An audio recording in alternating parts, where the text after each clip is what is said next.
పల్లవి కట్టి ఆపై చరణం కట్టి ఆపై తాళం కట్టి పదనిస పాడాలి.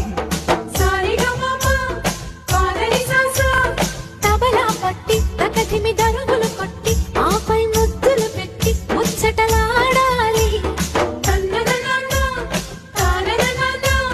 పెళ్ళైతే శోభనాల పేరంటమే పండును చెండును దిండును పంచడమే. కలలన్నీ తలుపు తీసి అలలన్నీ పరుపులేసి కడలి ఒడిని కరిగిపోతే పెట్టమంది పిల్ల.